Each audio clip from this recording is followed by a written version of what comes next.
дар вилояти Суғд давоми соли 2021 780 гектар боғу тогзорҳои нав бунёд карда шудааст, ки нисбати нақшаи дурнамо 4 маротиба зиёд мебошад. Тибқи маълумотҳои оморӣ ин нишон дод дар муқоиса ба ҳамин давраи соли гузашта 142 гектар зиёд арзёбӣ карда мешавад. Солҳои охир бунёди боғи интенсивӣ зиёд шуда истодааст. Масъулини сарраёсти кишоварзии вилояти Суғд ба мо иттилоъ доданд, ки аз шумории умумии боғҳои бунёд гардида дар соли ҷорӣ 85 гектарашро боғҳои интенсивӣ ташкил медиҳад. Боғи интенсивӣ пурра бо обёрии қатравӣ бунёд карда мешавад, ки ниҳолҳои дар он шинонида шуда давоми 2-3 сол пурра ба ҳосил медарояд.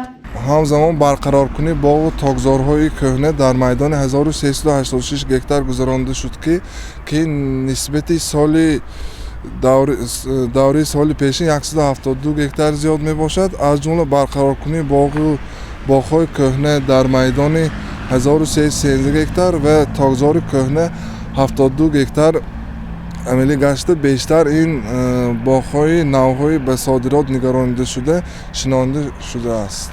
сардори шӯъбаи истеҳсолии сарраёсти кишоварзии вилояти Суғд Абдуҳаким Қаландаров мегӯяд, соли 2021 дар майдони 773,8 гектар боғҳои нав бунёд карда шудааст, ки ин нишондод нисбати соли гузаштаи 2020 177 гектар зиёд мебошад. Инчунин тасмим аст, ки соли ҷорӣ дар муассисаи давлатии боғи миллии ваҳдати ноҳияи Бобоҷон Ғафуров низ дар масоҳати 5 гектар боғи интенсивии зардолу ва шафтолу бунёд карда шавад. ҳоло хоҷагидорон бо истифода аз таҷрибаи пешрафта ва риояи пурраи маданияти истифодабарии замин, парвариши зардолу, шафтолу, себ, гелос, олу, ток ва дигар навъи дарахтони мевадиҳандаро ба роҳ мондаанд. ҳоло дар аксар шаҳру навоҳии вилоят ҷиҳати васеъ намудани масоҳати боғҳои тамоюли содиротӣ дошта, аз ҷумла бунёди боғҳои интенсивӣ ва бо усули қатравӣ обёридшаванда диққати махсус дода мешавад.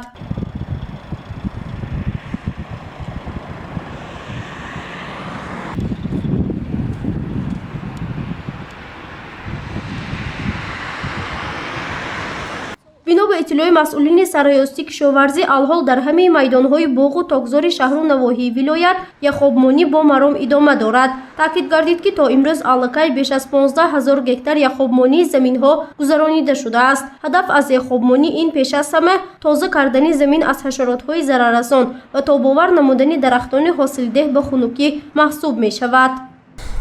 аҳамияти яхобмонӣ ин захира намудани намӣ барои давраи афзоиш, пас намудани ҳарорат 3-4 дараҷа ва тобовар гаштани дарахтон ба хунукӣ мебошад ва нест кардани ҳашаротҳои зараррасон дар хок маскан гирифта мебошад ва аз бармаҳал бедор намудани дарахтон нигоҳ медорад.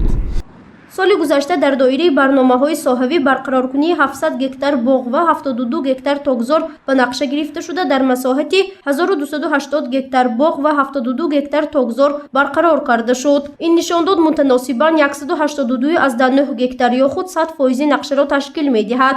масъулини сарраёсти кишоварзӣ тасмим доранд, ки бунёди боғҳои нави интенсивиро дар соли 2022 низ боз ҳам бештар намуда барои зиёд кардани ҳаҷми истеҳсоли маҳсулот саҳм гузоранд.